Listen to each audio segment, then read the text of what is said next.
such a conversation I want to have tonight. Side note, hey Martha, side note, if you ever have an idea about something we need to be talking about in Close the Kitchen, Anna, this girl, always open to suggestion. Karen, always open to suggestion. Cheryl, so many people. Therese. So anyway, Sharon. Okay, let's get to the party started. So, uh, you know what? I don't know if I say this, I probably heard it from somebody else, but you know, I have this big belief, like expectation is the great killer. Like expectation is the great killer.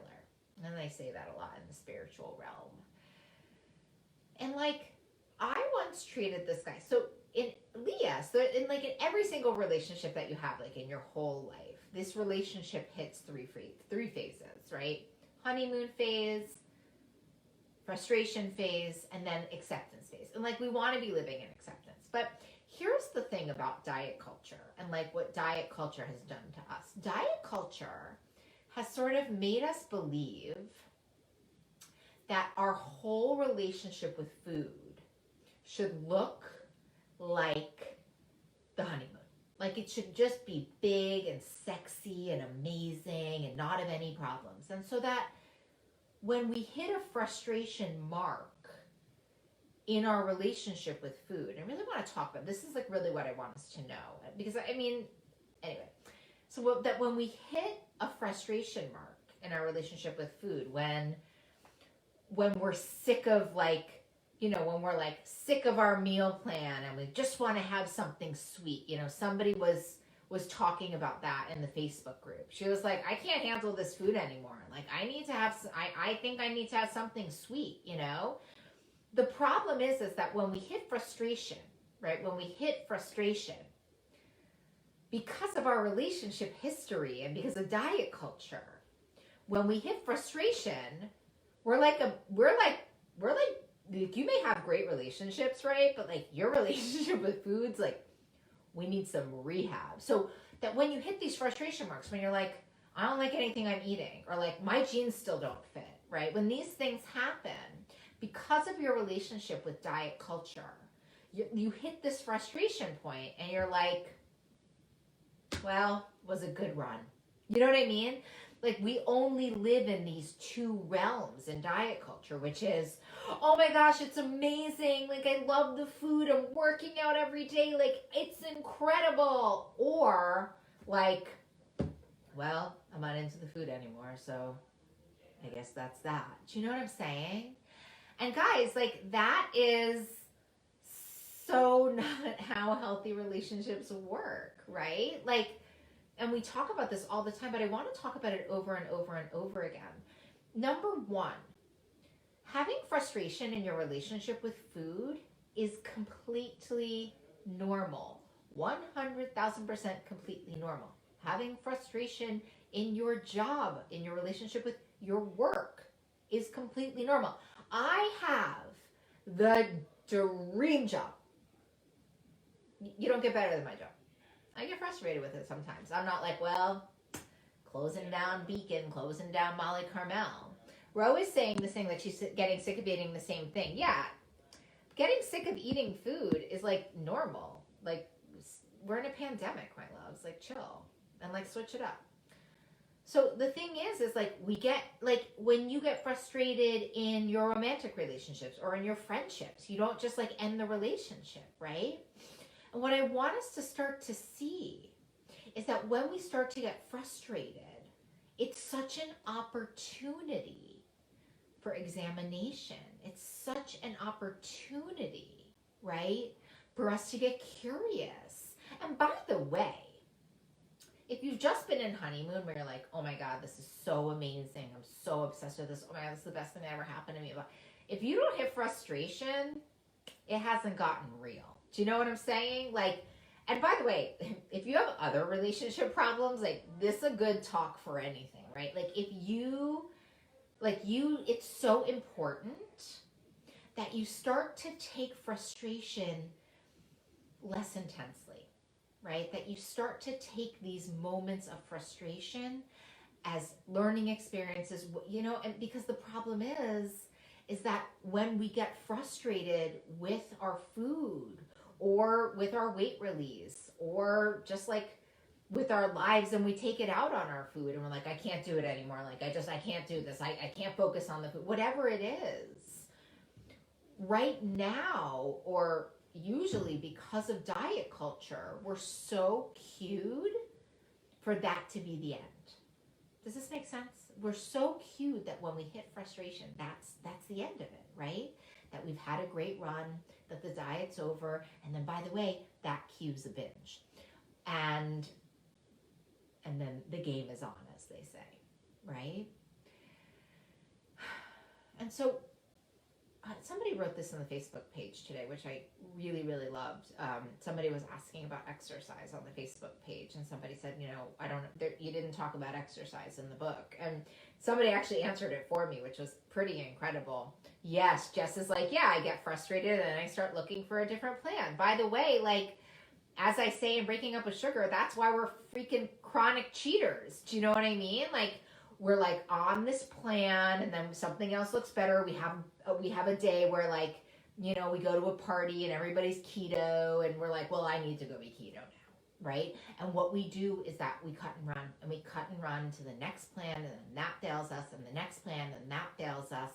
And the reason that we take the sacred vow is that we stay the course. We stay the course in Breaking Up with Sugar, is because when we take that sacred vow, number one, we don't have to cut and run anymore. And when we don't have to cut and run anymore, my loves, here's the beautiful thing that happens.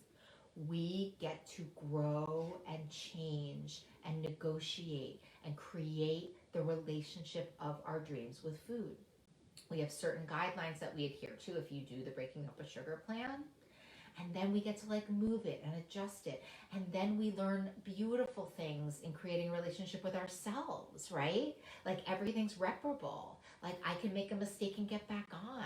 Like, wow, like, oh, wow, I want to take this a little bit more seriously. Oh, I want to improve here. Oh, wow, I've done this for 100 days. I wonder what else I can do. I bet you I can take more risks. I bet you my life can become even bigger, even more beautiful. I mean, this is what it is to stay the course. So in some ways, like there's no relationship that I have in my life where I don't get frustrated. Like if you have a relationship in your life where you don't get frustrated, like can you let me know about it? And then maybe you should be closing the kitchen. Like incredible, like go you. But we have to stop cutting and running. And in that way, we have to stop experiencing this frustration that we sometimes have in relationships, and in a relationship with food for sure, with this frame of it being a failure, or with this frame of it being, the end, like, oh, all right, well, as I was saying, it's a good run, that's fine. And especially 100,000% with a frame of that we have to fix it, that we have to go find a different plan to be on, right? Like, frustration gives us an opportunity to do to see what's working and see what isn't, and ask for help and be in support, right? There's not a single relationship that you're in that's healthy. I'll give you that one. That's healthy, where you don't struggle and you don't work on it, where like you don't struggle and you don't work on it. I have beautiful relationships in my life, but they've taken work, and they've taken like revowing and us learning about each other, and me changing and them and this is like, and by the way, this is even in, yes, it's a growth. Beautiful. Charlene sees frustration as a growth opportunity. It's, if you could, like, can you imagine if that's the reframe that you make? Like, oh, I'm so sick of my food, instead of being like, oh, see, now I have to go on Instagram and see what everyone's doing and go on a different plan. And instead, when you say, oh, I hate my food, you think, what an opportunity for growth. Let me look at that. Let me go ask a couple people if this has ever happened to them. Let me look and see, like, am I having feelings right now? Am I like ignoring something? Because you know that this is a big thing with us, my loves, right? Which is this part where we sometimes like turn to like our body image, or we turn to hating our food, right? Instead of like thinking about the thing that might actually be bothering us. Yeah? So that's what I want you to start thinking about. It's like, when we're feeling frustrated, it's an opportunity for growth. And the idea that the sexy honeymoon, right? The sexy honeymoon, like, I'm obsessed with this, like, it wears off. And that's okay, right? It doesn't need to be big. Like, big and sexy, you know, it burns out, you know? And we want to be living, like, loving, peaceful, have the excitement in other areas of your life. I mean, by the way, side note, you know, I've been doing this for like 11 years, you know, pretty steady as she goes, my relationship with food these days, right? But every now and then, whether it's like my brother made like the most delicious meal the other night, he made these hamburgers, they were just tremendous, and I was like, ooh, exciting. But you know, there are other times where I'm listening to someone struggle and I just go so into deep honeymoon, like, oh my God, I'm so grateful for this relationship that I have with food, right? Or when I connect with you guys, right? I'm like, oh God, I just love that I have this relationship with food, right? And we just, you know, and here we need to just, the other thing I want to say, which is a great meme, I think someone said it on Sunday night, and then we're going to close the kitchen. What would it be like to be all in? Maybe I'll talk about this tomorrow. I'm going to talk about this tomorrow.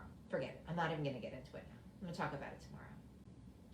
But the point is frustration is not a time to give up. It's a time to dig in harder.